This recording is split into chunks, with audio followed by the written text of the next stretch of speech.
Okay. Good morning, UKZN students and staff. Welcome to the Sanral Industry talk hosted by the School of Engineering. My name is Leena Rajpal, and I'm the public relations representative for the College of Agriculture, Engineering and Science. I want to thank you all for joining us today. Most importantly, I want to thank our guests from Sanral, who have taken time to come out to present to our students and staff. I would just like to mention a few house rules for the program. Firstly, the event is recorded. In terms of complying with the POPIA Act, kindly note that we will use this information from the event for publishing purposes. Should you not want your information to be published for the purposes stated above, kindly send your concerns to rajpal@ukzn.ac.za. During the course of the event, all attendees will be muted with their videos switched off. If you have any questions during the presentation, kindly post them in the chat box facility where it will be answered. During the Q&A session, the presenter will give you a chance to ask your questions. Please raise your hand so that the tech person can allow you to unmute and pose your questions to the presenter. If by any chance attendees interfere with the presentation, we will note your details and remove you from the event. Finally, the recordings will be emailed to all attendees present and will also be posted on the CAES website. I would like now to hand over to Prof. Mostafa, who is the academic leader for civil engineering in the School of Engineering, from the School of Engineering. Thank you. Thank you very much, Leena, and welcome to everyone. Special thank you to our guests from Sanral, and special welcome to our students. Today, we are going to be entertained by presentations from Sanral. The first presenter is Mr. Dumisa Nkabinde. He is a professional engineer.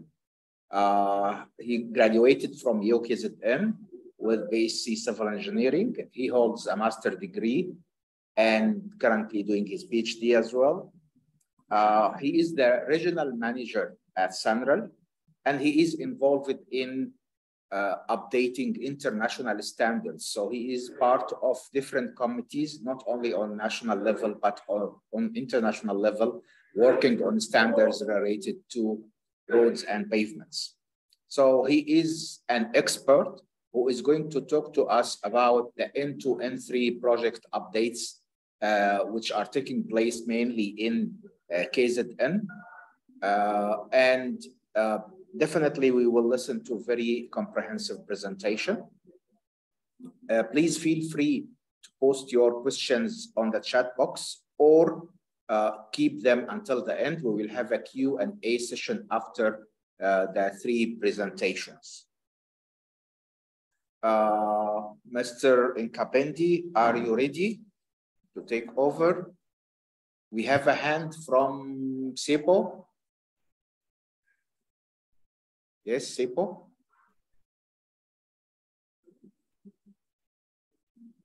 Would be an accidental hand. Morning, everyone. Morning, Prof. Morning. All right. Morning to our host and Leena and the panelists, and also to the industry, the students, and everyone present today. All right. Thank you so much. Mr. Nkabinde can take over, and we are going to listen to your presentation. Thank you. Okay. Thank you, Prof. I'm fully audible, I'll assume. Yes, you are. Okay. Excellent. And my screen is showing. Yes. Okay. So, yeah, I think as the topic clearly is indicated, today I'll be just talking about our upgrade on the N2 and N3. I'm using two screens, so I'm looking at one screen and the camera is on another screen. So don't worry about that. So anyway, yeah, the N2 and N3, I think we have had a couple of presentations around the industry and also Last year, we did some presentation to the students regarding what we are doing there. So I think just in terms of the background, the N3 typically itself running between Johannesburg and Durban, going to the Durban Harbour. I think we all know that the upgrades are forming part of the strategic integrated project that was announced by President a couple of years back, and is out of the SIPs, or the strategic integrated projects. It's under SIP 2, where it also there's, I think, a fuel line in the rail system on the SIP 2. We all know the importance of the Durban port, and hence that's why we're having this connection to Durban, because it supplies the business hub of South Africa, which is Johannesburg. We know that the Durban port handles a lot of import and exports. I think the estimate at one stage was sitting at 80%. And therefore, with the rail system sometimes being affected by theft of the cables and so forth, then the main transportation mode becomes that of the highway, which is the N3. Then similarly to the N2, also connects via Mpumalanga, the harbour, as well as the main connector, if you are talking about Cape to Karo, where N2 starts all the way down in Cape Town and moves and crosses many countries, connection to the SADC all the way to the north. Therefore, it is not just something that is only for South Africa, but I think in terms of job creation, there is vast amount of jobs created, and also to have the N3 upgrade, it improves the competitiveness of South African producers and manufacturers in terms of cheaper transportation costs and all that. Then I think on this slide, I wanted to just give you a bit of a snapshot in terms of the traffic volumes. More typically, when you're looking at the volume of trucks, that from Van Rhenen is still stable, but as soon as you hit Mooi River, you can see the truck volume and the traffic volume jumps to, these are the figures from 2018, traffic figures. You jump into 7,000 for trucks and 18,000 for cars. And then by the time you're in Durban, by Spaghetti or Ibiclute, you are at 120,000 vehicles. And the trucks, you can see it remains fairly stable, but between Pinetown and Pietermaritzburg, you are hitting the 10,000s in terms of truck volume. We recently did a study around Pietermaritzburg. We're finding out that the volume of trucks is now above 30%, which is really a big number in terms of the traffic mix. Now, looking at just the traffic projection, the slide only just shows you, or the main intention for the slide is that the COVID-19 impact on the traffic volumes. I think you can see the dip there, and we saw the same dip on our toll plazas. While trucks, it was fairly stable, and there was a quick recovery after, as soon as there was like announcement that certain movement can be allowed for essential services, then the truck quickly recovered. But there was a very long recovery process for small vehicles. I think this is just for that information. Then looking at these two upgrades, N2 and the N3, you can see for the N2, we're looking at from the south coast by Ilovo River, moving all the way to Umdloti River in the north coast. And that is here in the north, in the south, and then moving up to that side in the north. And then the N3 itself, is starting there as a T, the Spaghetti, and all the way to Pietermaritzburg. So in terms of the how much are we expecting to spend there, the estimate back then was 14 billion for N2, and we were sitting at around 22 billion for the N3. And right now we've got 7 projects on the go to a tune of 8.5 billion, and as well as that is on the N3. And then on the N2, we've got 3 projects. One has been awarded over 1 billion, but 3 further projects that we'll be awarding during the course of this current year. And then this slide is just giving you an indication of the packages. As you saw on the previous slide, that these numbers that you can see, 1, 2, 3, 4, 5, these are package numbers, because we can't just give all this work to one company. So there are multiple packages, as you can see, A, B, C, up to M. It indicates to you that these multiple packages, A to M and 1 to 11 for the N2. So it's multiple projects that, yeah, that's how we've divided it. And these are the packages that are actually indicating even the starting period or when we expect to start. Like on the N3, we already have 5 packages, as I've mentioned, that are currently on the go, with further packages like Mara Road to England, to New England Road around Pietermaritzburg, that is currently on tender, as well as Westville Viaduct currently on tender, then Paradiseville to Merrill Hill, that is also coming soon. So we've got quite a big program on the N2 as well. The program of those 11 packages is also, as I've mentioned, on the go. One project that we've already awarded is between KwaMashu to Umdloti interchange. So the contractor is on site, has started to mobilize, and you can see when you're traveling towards Gateway there. And then there's 2 more that we aim to award during the course of this financial year, Edwin Swells and the Ipiclute, which is called the Spaghetti. Further, I think one thing that is really hurting us is the movement of traffic. And we all know that it's something that we needed to make a plan of, so that we don't have too much congestion and minimize the impact of delays to our travelers. So what we decided to do is that between these 2 cities, on the N3, we made sure that the lanes that were existing before the upgrades, will keep them as they are. So we have tried by all means to maintain 2 lanes throughout the journey to Devon. And similarly on the N2, we have done the same thing. And then the speed through the construction zone is down to 80 kilometers per hour. However, we're seeing sometimes very high speed moving vehicles in between there.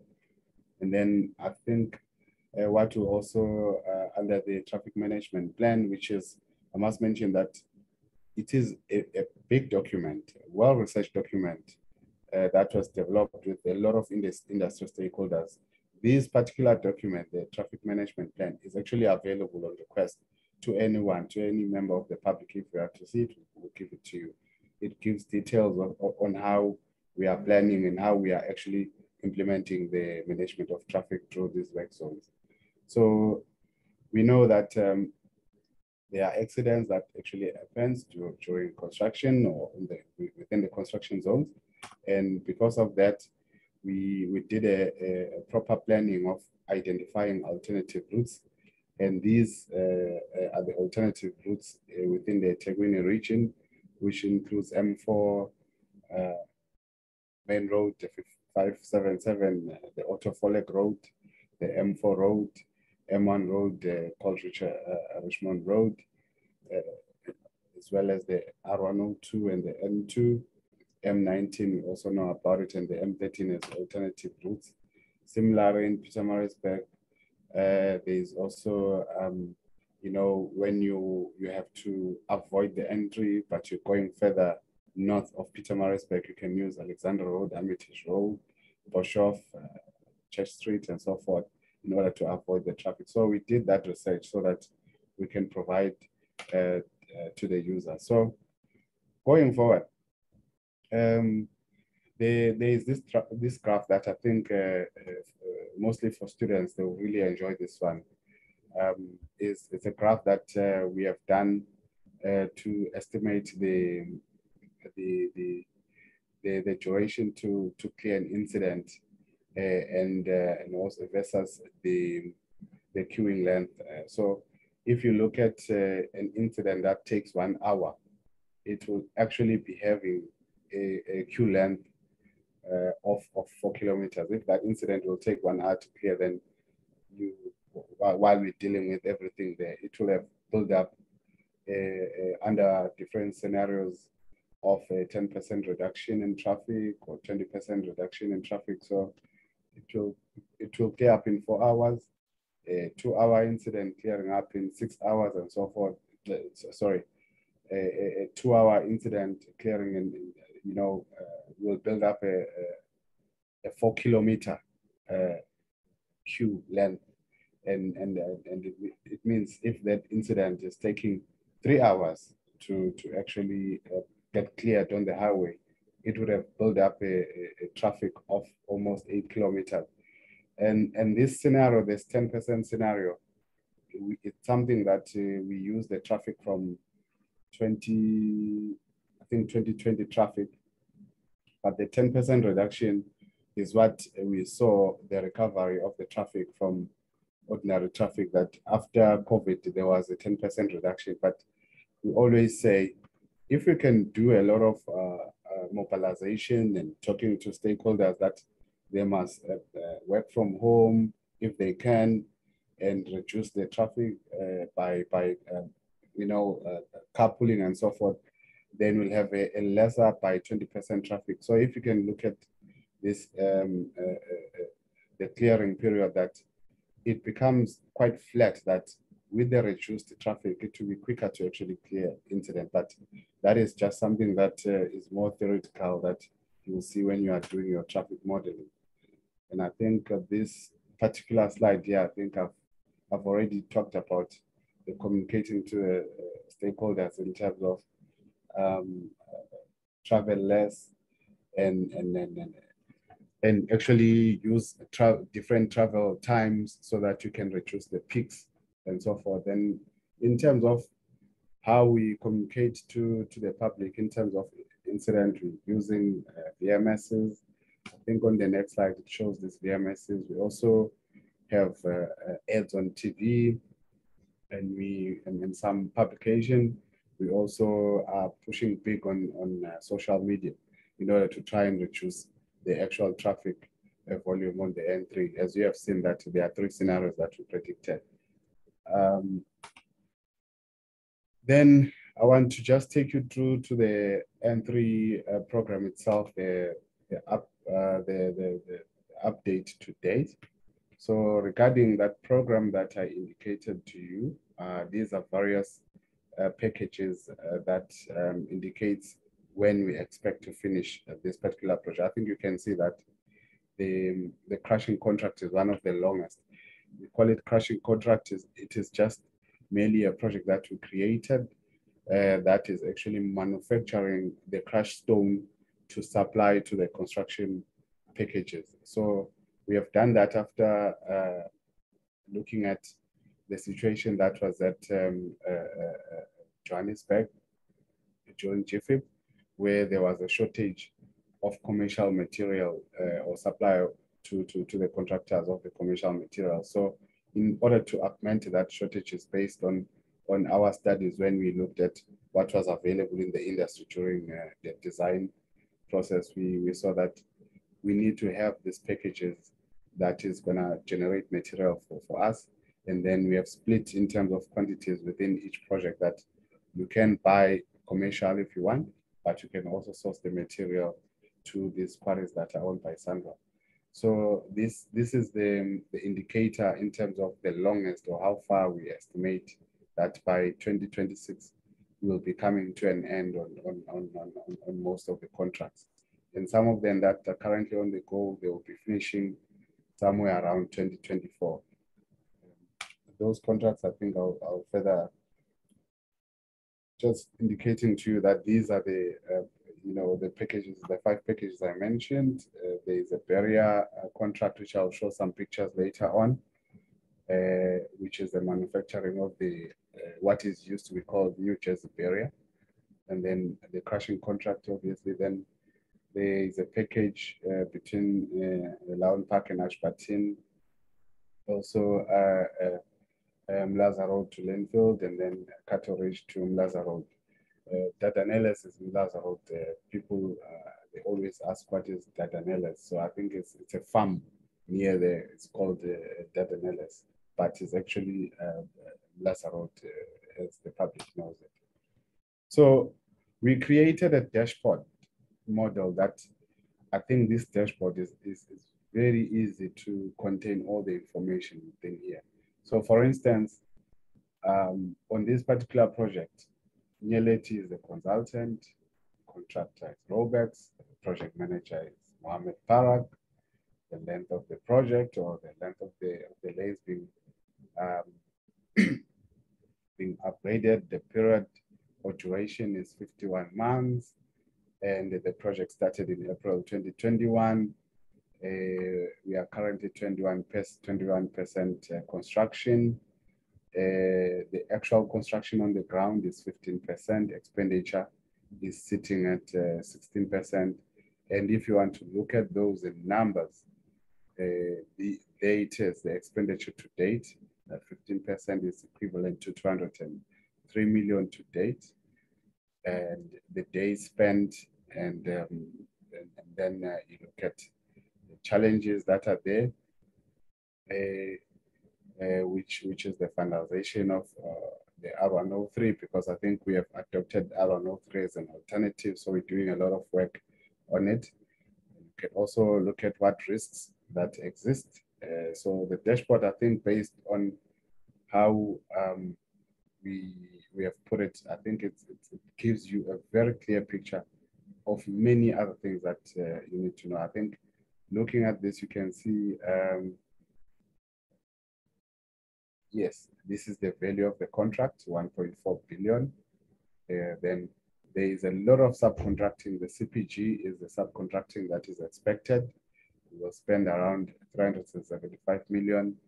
So far or to date, you can see how much progress has been done. 30 million has been spent on subcontracting, meaning that there's a long way to go. You can see, I think it's like 93% still remaining to spend.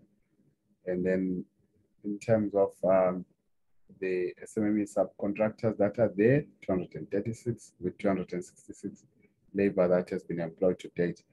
If you look at our Sanral estimate, we always say, I think it's 100 million for 100 people.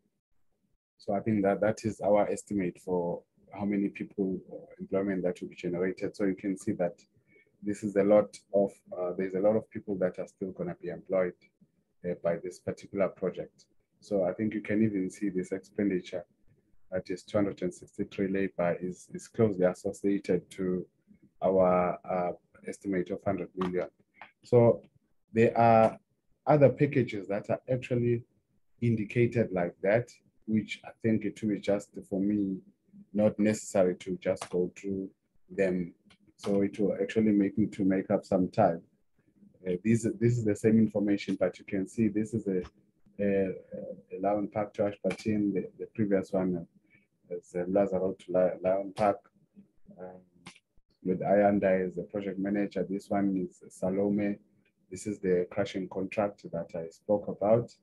It's not a big contract, it's a 416 million contract, as opposed to other contracts.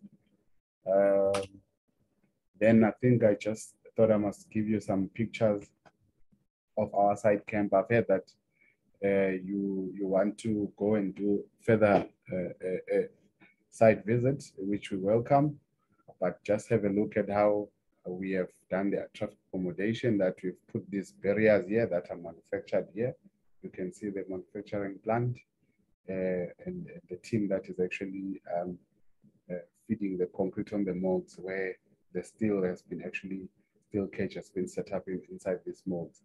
And then those are actually utilized here to protect the traffic and the workers, which these barriers are quite high compared to wheelchairs barriers. I think they're like over 1.4 meters high, or so 1.3, 1.4, but they're quite high. So this is a yard where they are manufacturing them.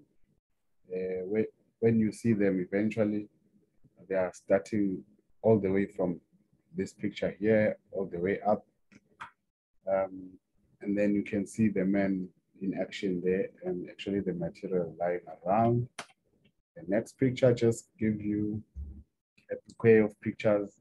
In fact, I know I'm running out of time, but I think, well, one thing that we must note, we always been talking about the drone technology when it comes to 4IR within the construction industry.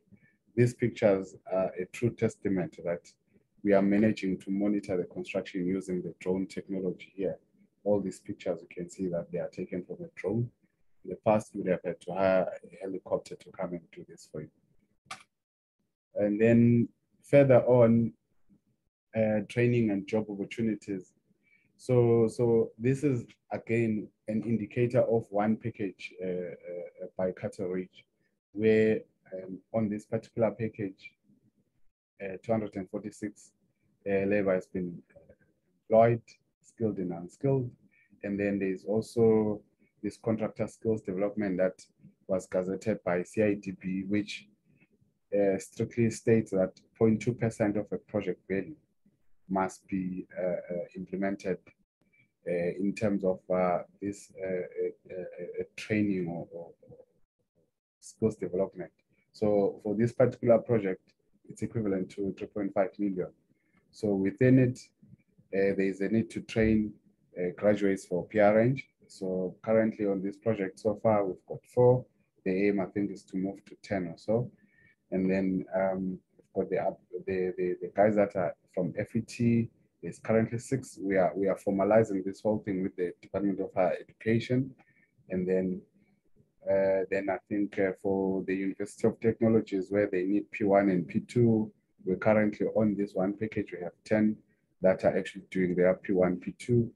Then on this particular project, there is also CSI, which is 1 million stated on the contract. So far, we have spent $500,000 on it to buy uniform for over 500 learners. There is also further general entrepreneurship where we have trained people that have actually started their own businesses. One person, perhaps we can state, that is actually working for Gift of the Giver as a contractor who is doing bricklaying to rebuild the house. It's got a contract for 12 months. So that is just one of the success stories, that we are training some of the people here to become entrepreneurs, but not to stay within the contract. So there's quite a lot that is happening, but this is just an indication for one project. Then I think on the innovation and technology on the corridor, this is just a pictorial presentation of Sanral, where we know law enforcement within the corridor is really necessary. Goods are moving via trucks, and the infrastructure itself, bridges, freeway, and so forth. And then we have urban development that is mostly associated with a good road. And then the passengers that are moving up and down from the development. Here, I'm putting a disclaimer. Sanral is not changing its name. It's Sanral. One of my very good engineer called Sachin Rajkumar coined this terminology, Sanral, where he said here we're replacing R for roads to actually for corridor, to put C instead of Sanral, to say Sanral, because we are saying let's look at the corridor, not a road, and integrate everything that I mentioned earlier, whereby when you're looking just at urban development, which talks about the connected cities and mobility of the people, as well as the goods mobility, and all of that is enjoined by the mobility infrastructure provider, which in this case is Sanral. We know also the rail people are. Then just on the corridor development, the understanding that is always there is pictorial presentation. 1987 on the N2, this freeway was built, and look at the traffic volume after the freeway was finished in 1987. You could actually, I think when I spoke to one of the old engineers that I found at Sanral when I joined, who was there, he said, you actually lied on a highway and take a nap for 1 hour and there won't be any car coming through after the freeway was finished. Immediately after that, you're looking at year 2000. From that, there was a need to do a bit of development, and you can see what was there in terms of the land, available land, year 2000. This is, let me tell you, this is around Gateway. So to date, 2017, you can see how it looked like. And what is bringing all of this is actually the road. All of it is anchored around a good mobility infrastructure or mobility corridor. That is, then moving further on, this is how it looks like today with that small inset. So it indeed shows that a lot of technology that will be, you know, improved due to the provision of the road. So I think if you're looking at further, what are we doing right now as we are doing the upgrade on the N3? We have implemented or on the process, we've procured it, and it should be on the road any days now, a robot flagger that you can see that one of the flag person job is one of the most dangerous ones. So a robot flagger becomes quite critical in terms of saving lives. You can see even if the flag robot there is knocked down, it can put it back in place. You know about the Sanral mobile apps for paying your toll gate if you're using a tag. There's also a new app that we developed for the logging of the potholes. So then I think you can see this particular one when you are traveling on the N3. I think N3, N2, I spoke to you last year about the importance of the freeway management system. So within there, there's an alternative energy project that we are also wanting to implement on the toll plazas, where we want to move the toll plazas from being dependent on the grid to actually move to solar supplied energy. And then also we have a big project of charging station that we are running between Johannesburg and Devon. There's currently 50 million to do the project. It has passed the design stage. We are now at almost a tender for appointing someone that will install this charging station. We're also doing some research on the glow-in-the-dark paint or light marking, and we already have implemented that within Sanral. At our offices, we've got a few pavement where within our parking lot, we are testing this. And then I think I spoke about the integrated and connected transport infrastructure in terms of how definitely freeway provides that. Just a bit of what we are doing with the University of Pretoria and CSIR, that we are doing testing on autonomous bus that is moving between the various departments within UP to actually try these driverless buses. So it's something that to look up for. It's not really happening on the freeway, but in the Gauteng side. And the N2 program, I'm not gonna go into details, but the only package that is on the go I've mentioned is Kwamashu Mdloti. And everything else there would have been similar in terms of how we report and the work packages on or what we do there in terms of the dashboard and all that will be similar. So I won't go through that. I think if I can just show you this a 3D model for the new Ibicluta interchange, it will look like this. This is an architectural rendering of 3D. The spaghetti will look like this in the future. And then we're still busy developing the 3D rendering for Edwin Cells interchange, which possibly will be one of the biggest interchange as well. This is currently sitting at 2.5 billion in terms of estimate in terms of cost.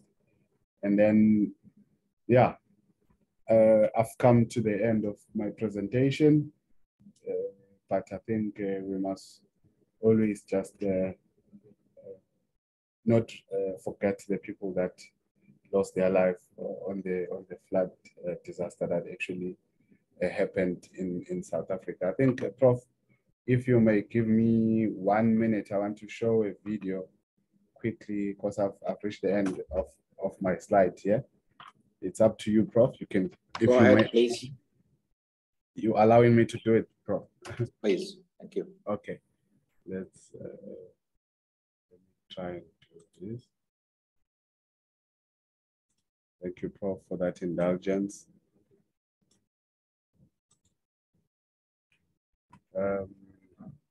Yeah, but I must just share with everyone this video here. Should play.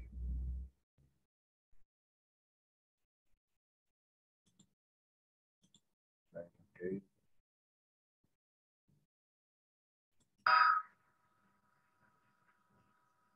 So, because some people were not fortunate enough to see the devastation of the floods, this is a footage that just indicates to you how bad this was.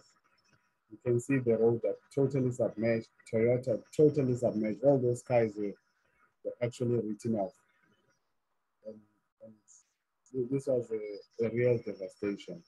And then this is the N2. It was actually a river. And no cars could travel here.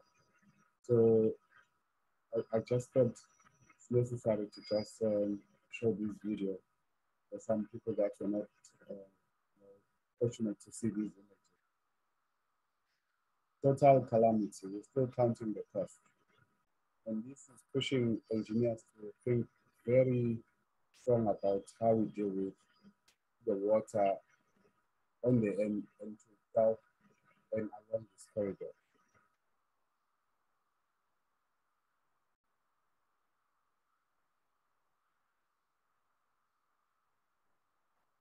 Yeah.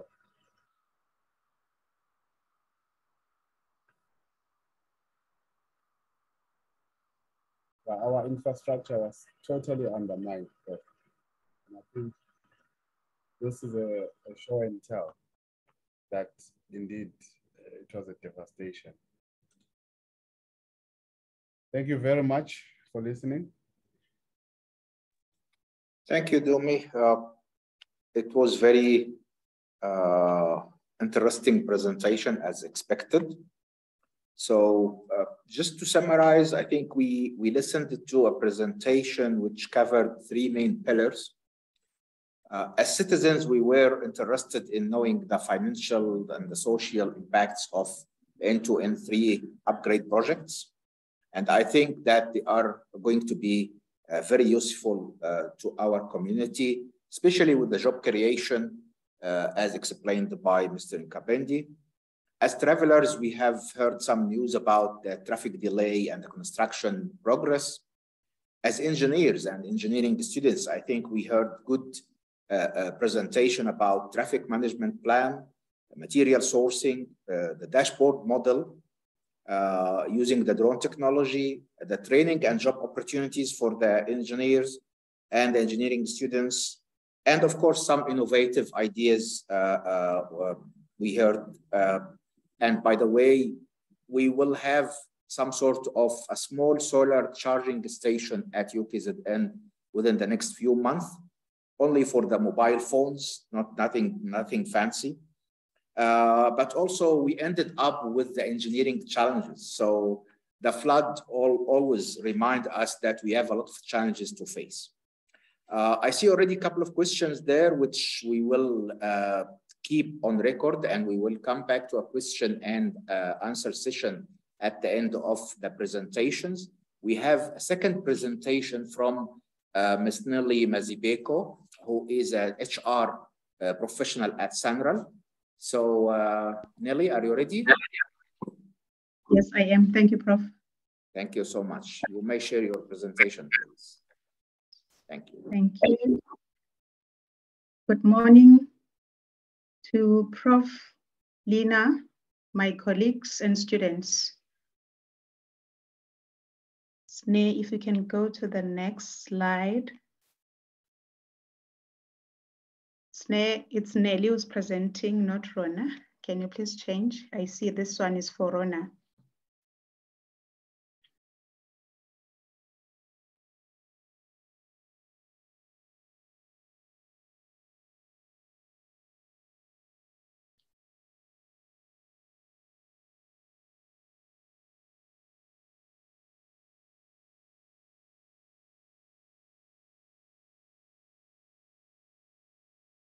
Thank you.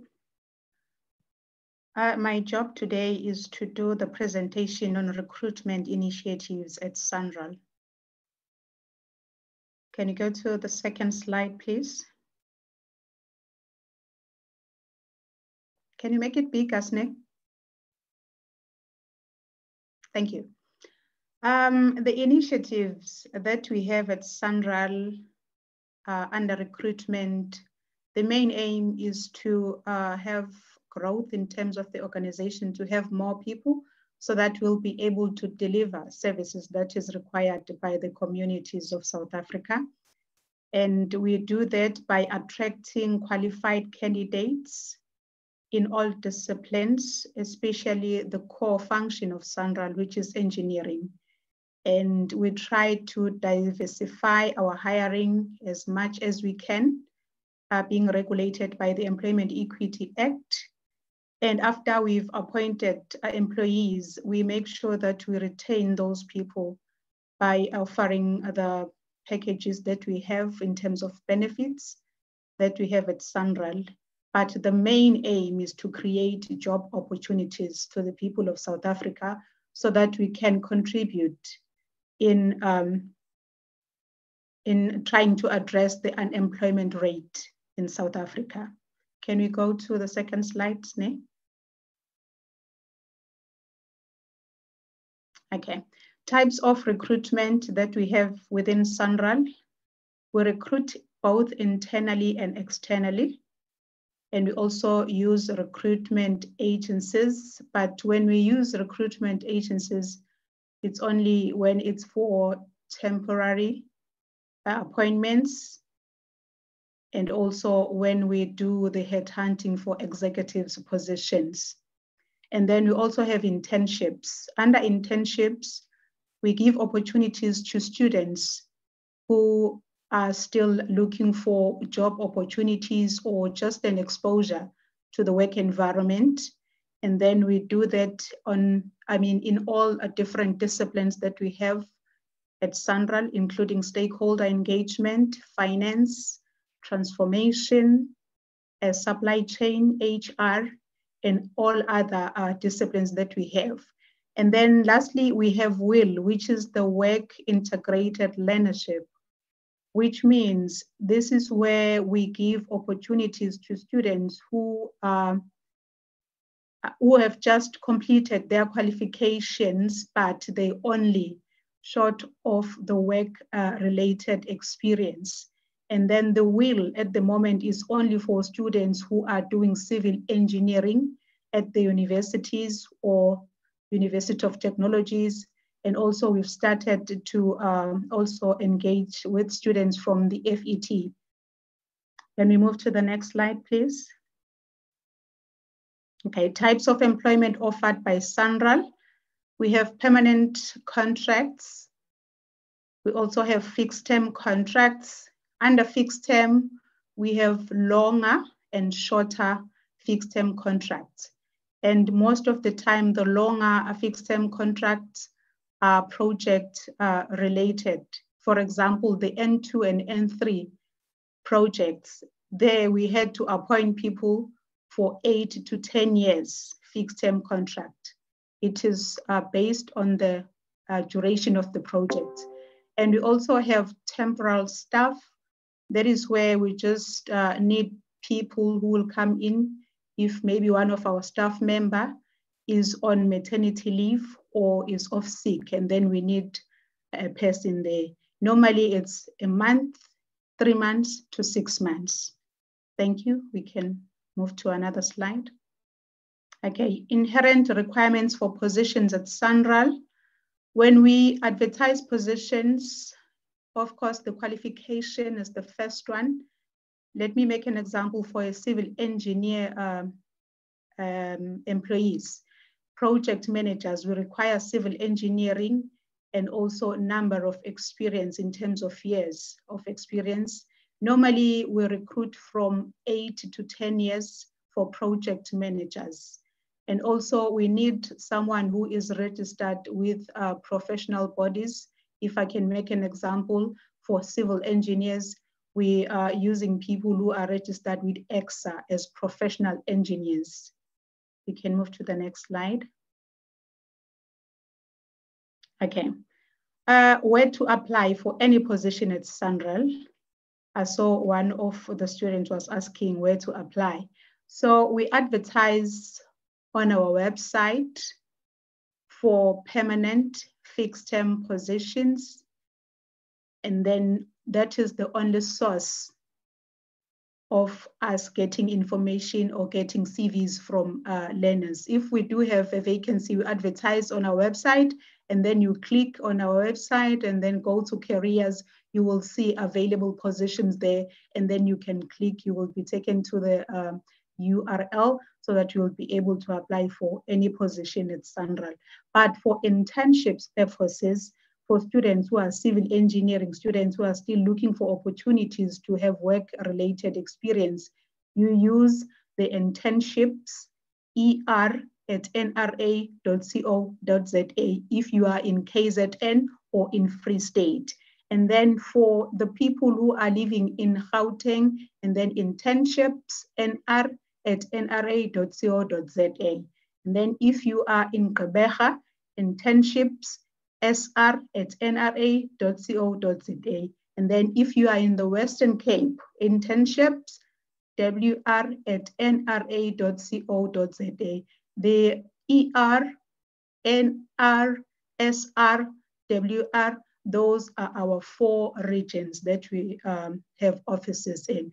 So if you're looking for in-service training or internships and you are a civil engineering student, you just send your CV to one of these addresses, and you don't wait for us to advertise. Only people who wait for advertisement are people who are in other disciplines. Thank you. Let's move to the next slide. Okay, that was my last slide. Thank you so much. Thank you, Nelly. Time is flying, so let's move quickly to the third presentation.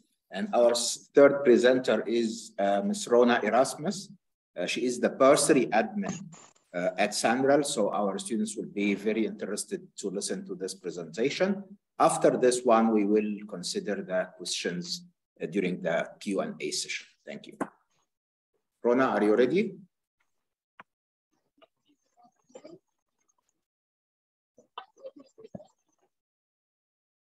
Rhona? You are, yeah.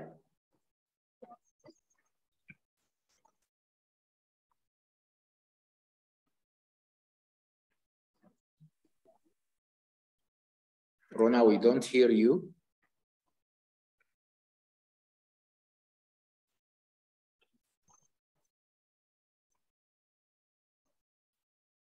You are unmuted, but we can't hear you.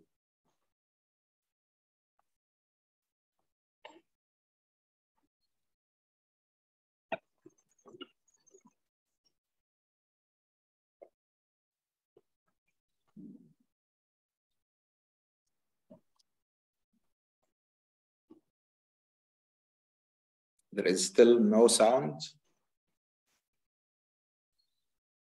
Okay, you can hear us, but we can't hear you. We don't know the problem.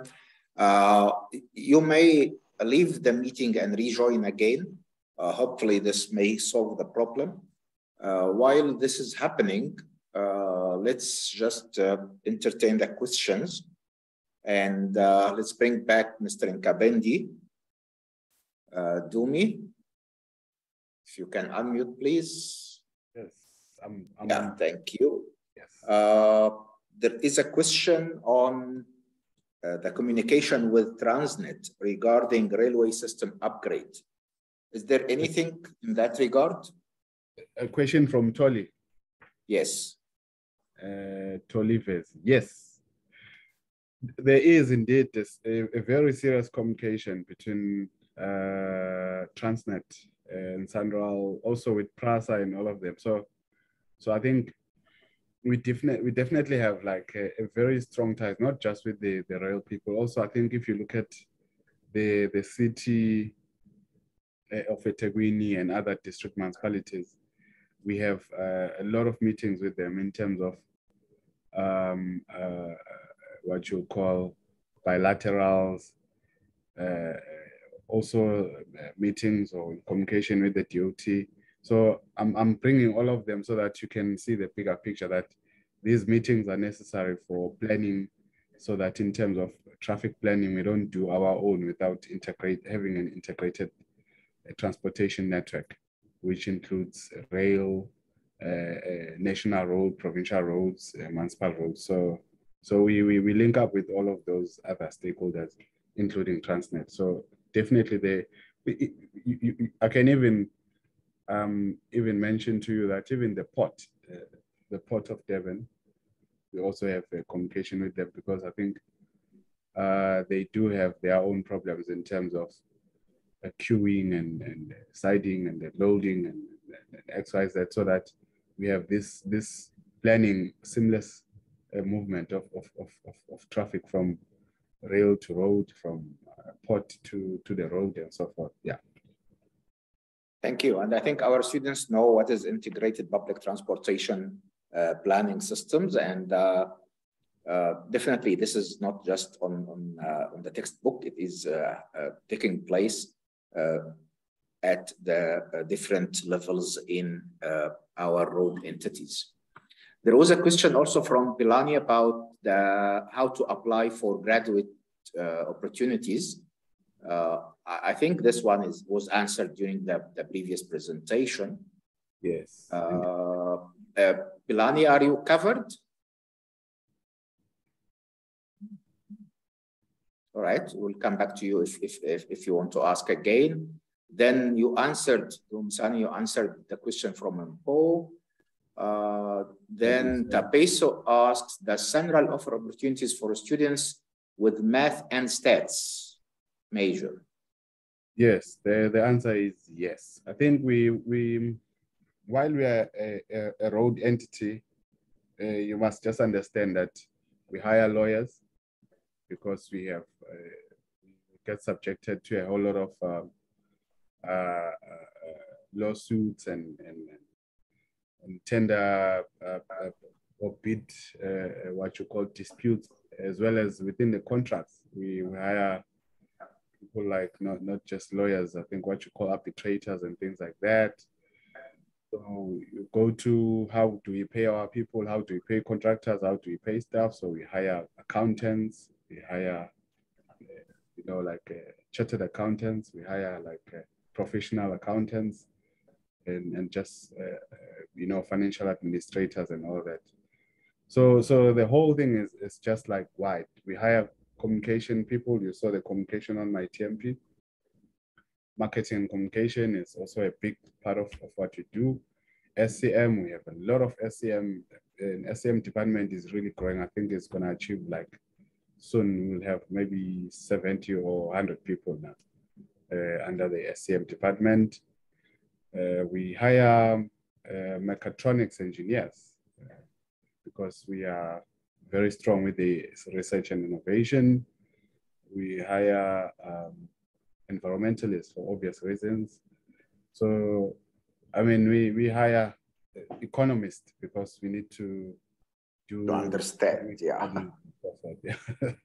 So, yeah. Yeah, so there are so many opportunities there. It's not only civil engineers, definitely. Before we continue, I saw Rhona coming back and then disappeared again. Rhona, are you there? Hi, I'm back. I don't know if you could hear me now. Perfect, perfect. Okay, all right. So please, let's start with your presentation. Yes, good afternoon, colleagues, and good afternoon, everybody that's joining us. So my presentation will be on what we have to offer in terms of educational programs, in terms of bursaries and scholarships within the skills development unit. Can we go to the next slide, please?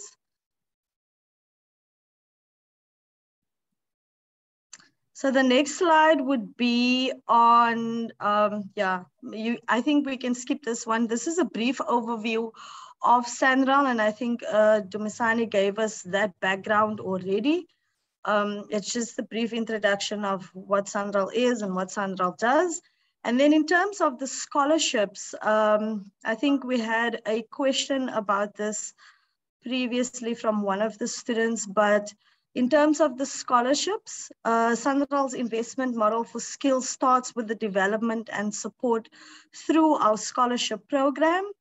This year, the scholarships are available to all high school learners from grade 8 to grade 12. Now, previously, our offering were only available for grade 10 to 12.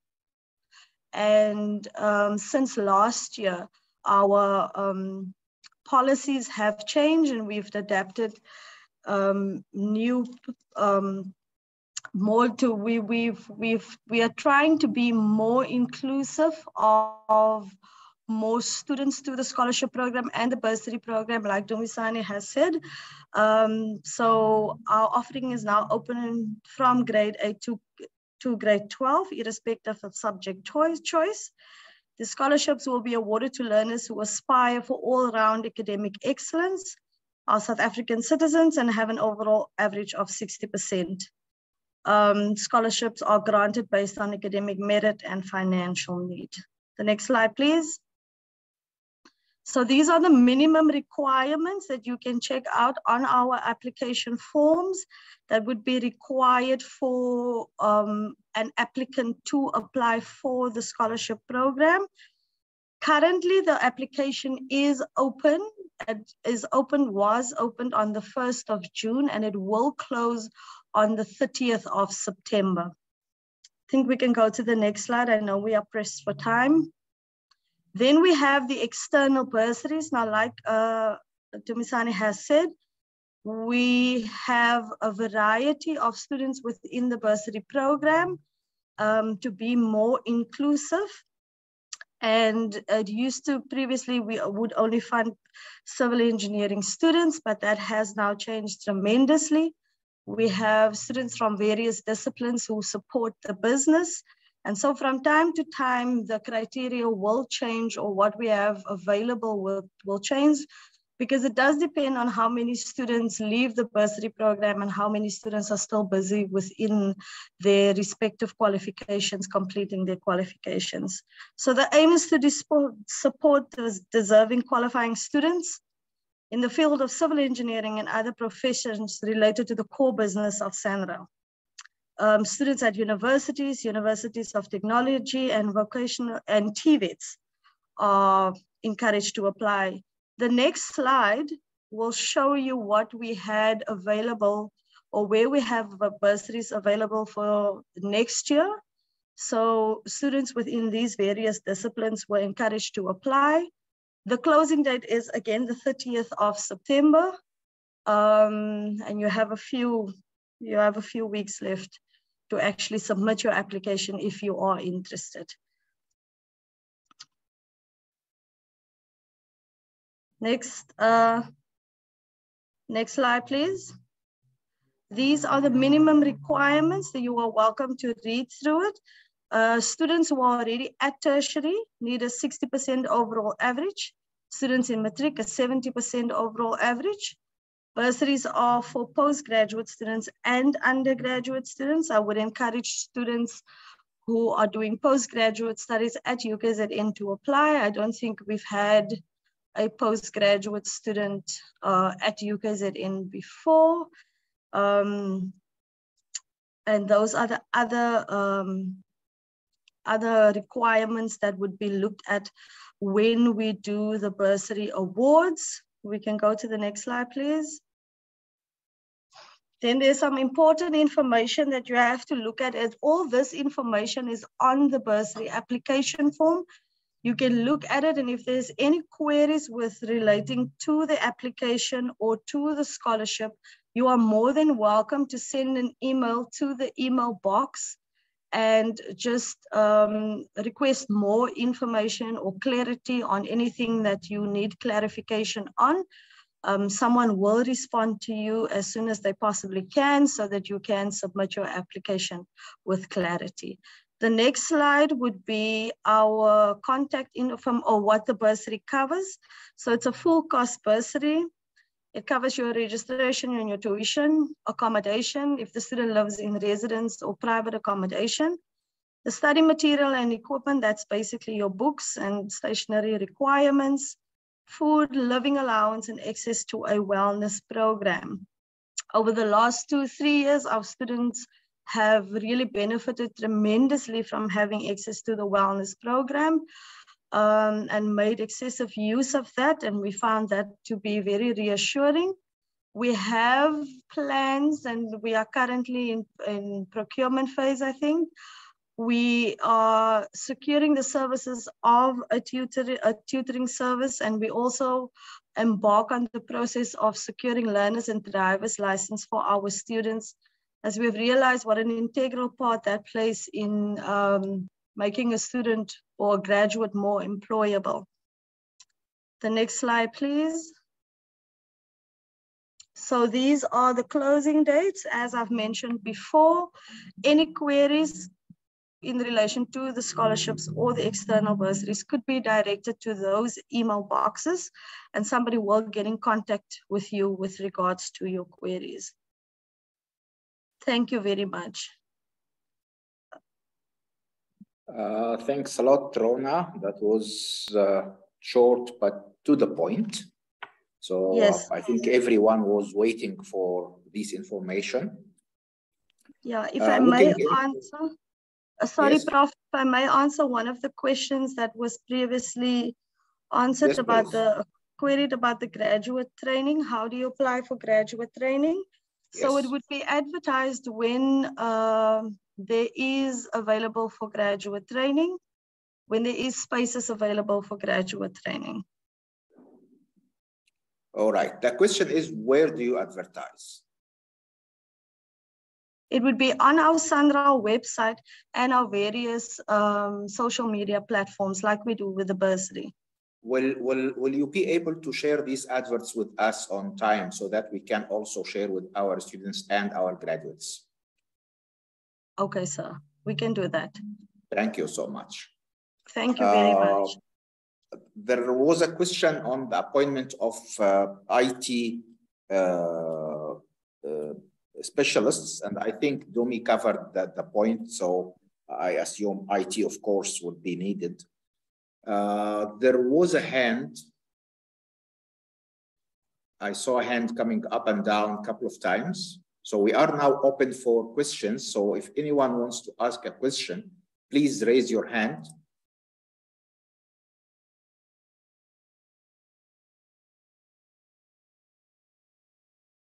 Pelani, yes.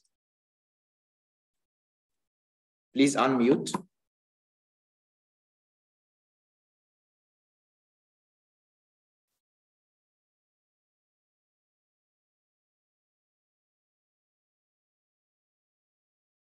Pelani Mkezi, you are muted. Please unmute.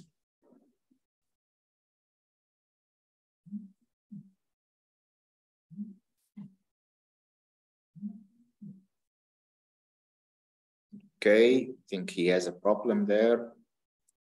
I don't see any other questions on that chat box. I think all these are answered. So we have a question from Sipo Nkaliso. Sipo, please go ahead. Thank you very much, Prof. Maybe mine is more of a general question, just for my information. In one of the pictures in your presentation, one of the photos is that failure or a slump on the N2, just there by Tanganya, Mkababa South area. You will remember that it took a while to get those temporary repairs concluded. As a result, all of Sanral's traffic was making use of the smaller internal road, that is Oak Street on Google Maps. Now its condition, it's like non-existent whatsoever. So I was interested to know if who now takes over the repair works and things like that, given the usage that took place, which maybe it was not meant for that kind of traffic volume and the heavy vehicles and all of that. That would be number one. Two, between Umlazi Road, Ashburton, Linfield Park, and all sort of areas where there's quite a lot of construction works and things. I was just thinking out loud. I use this road on a daily basis, commuting to work. So at times I get a feeling that maybe some calming measures there and there will assist in terms of trucks. I think they are the most reckless on our roads from my observation. And then Peter Brown, we're seeing quite a few number of accidents there. I'm not sure if it has to do with the design of the road itself or it's human error. But I think as Sanral, you will be worried about the experiences that are quite frequenting that area of the entry. Like I said, it's more general, not so much about recruitment, because I think the two presentations, the last two, dealt thoroughly on those. Thank you very much for the opportunity. Appreciate it. Thank you very much, Sipo. Please remember that not all roads belong to Sanral. So let's hear from Mr. Nkabinde if any of those roads you mentioned are part of their network. Was it Sipo, Prof? Yes. Okay. Yeah, look at the the road in particular by Mukababa there. I think there's different narrative to it that the traffic that was using the N2 then came from the N2, came to that particular small road, and that small road is destroyed. I think based on my understanding of where that road is that a local road or provincial road? So the first thing starts there, that is that municipal road or provincial road. But nevertheless, without getting any specifics on it, ordinarily when we are doing the permanent fix, we normally look at how, like I was indicating, the alternative routes on the N2 and N3 upgrades, that we'll always look at putting some monies or some form of assistance with the local road authority or provincial road authority, so that that particular road that will be hampered by it used as alternative, it gets actually a lease of life. So we, as you know, there we are just on a temporary provision for now. When we are doing the permanent repairs, obviously that will be taken into consideration, and that's how we do things, as I've indicated on the presentation. And then R102, obviously, it's a provincial road. There is a lot of work that we are doing on the R102 as well. I think there's R103 that you are talking about around Pietermaritzburg, between Pietermaritzburg and Durban.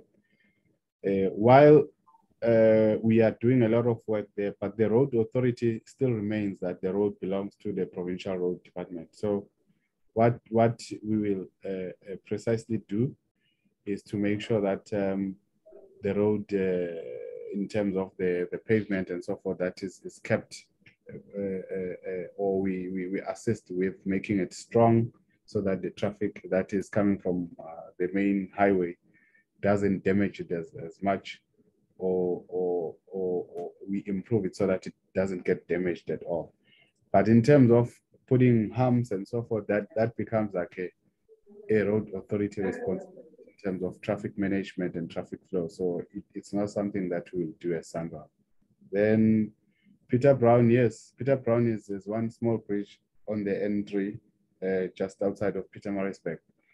The biggest problem there, we do have a construction zone that we are aiming to finish before the end of the year, to finish the rehabilitation of the road.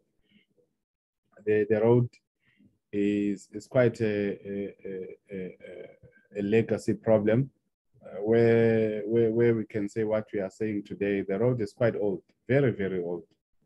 It's the entry that was built a long time ago, when the traffic volumes were very small, and I indicated to you that you are sitting at 9,000 trucks per day around this area. So it was never designed for that level of volume. Right at the top of before you start descending towards Peter Brown, they have a town hill by just after the Hilton interchange. There is a permanent, not permanent, a compulsory truck stop, which by law, all the trucks before you engage into the downhill or descending on the freeway, you must engage into a lower gear permanent. It's a compulsory thing. It's a enforceable traffic legislation or regulation. What you are finding out is that the trucks don't stop at the compulsory truck stop. They just, some of them is because they are novice drivers. Some of them are drivers that are not from South Africa. They are moving goods from other countries, and they are actually unaware that if they skip this compulsory truck stop, the next section of the road is actually where a truck you cannot stop using the brakes only. So you need to engage into a lower gear and control the braking of the truck using a gear, or the engine and the transmission. So they don't stop, then they find themselves freewheeling down the road. When you are actually at night, you'll see the brake pads burning with flames, and that's why the cars start when they have an accident, they burn, because the wheels will start burning first, and the rubber will start like burning like live going down the hill, because the driver is trying everything to put all the brakes, but the brakes don't actually help you. So it's really a bad driver behavior that is causing all the problems, nothing more. Since the beginning of this construction, we are working very closely with the law enforcement. And since we increased the visibility of the law enforcement, there's been like a big drop in the accidents. We only had an accident yesterday after, like, I think maybe 5 weeks without any accident there. So it's actually a law enforcement that is assisting us, but the driver behavior that is causing accidents. Thanks.